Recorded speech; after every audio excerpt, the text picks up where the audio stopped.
And purple hat. So purple kind of became Maisie's color. Maisie was born on March 21st, 2018. She came very quick. She was very late, but she came very quick.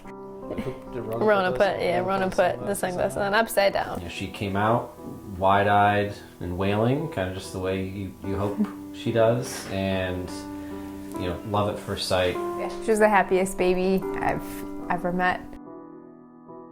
It was a normal January day. We had a pretty low-key day with the girls, just playing around the house. We took a walk around the neighborhood.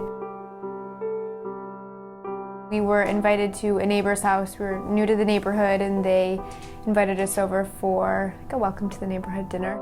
And Maisie was in my arms most of the night, but she was 9 months and kind of kicked to get down, and she had been crawling for about a month.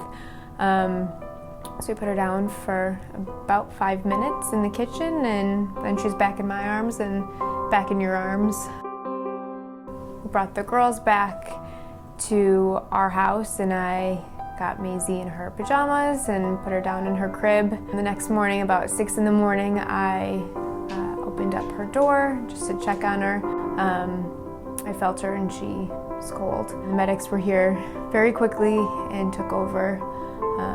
So we woke up our older daughter, Rona, and sat with her down in the living room, and they came down and told us that there was nothing we could do.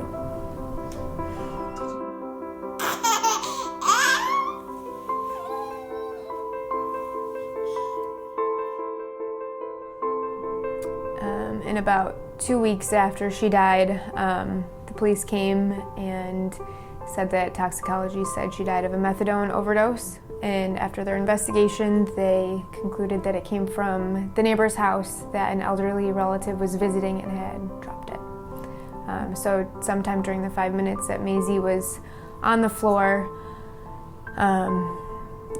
we think it just got stuck to her hand, and infants' fingers go in their mouth. So that's how we think it happened.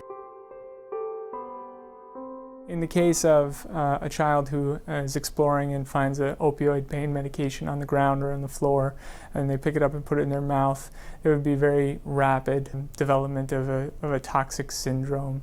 And that typically is characterized by sleepiness, and loss of any pain, loss of response altogether.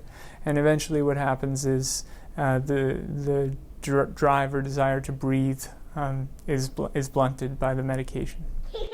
In 2018, there were almost 1 million calls to the Poison Center for children ages 5 and under related to unintentional exposures that could be dangerous. 300,000 of them were related to pills, and unfortunately there were 51 deaths in the age group of 5 and under, and at least 11 of those are attributable to pain medications.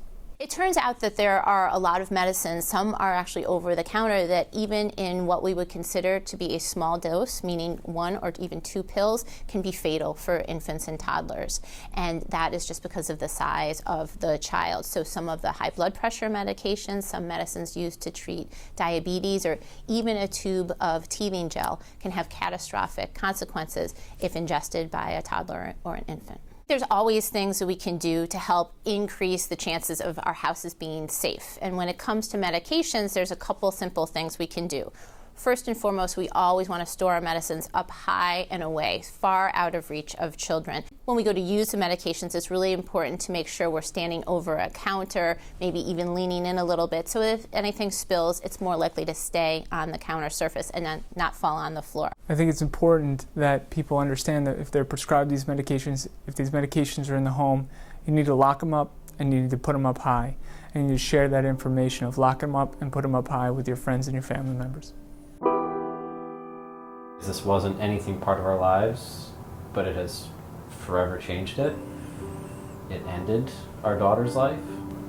We just want people to be aware of it so that they know what to look for, they know the questions to ask, they know the things to do, and for them to have the courage to have some hard conversations, whether it's with a neighbor, a family member, an elderly relative.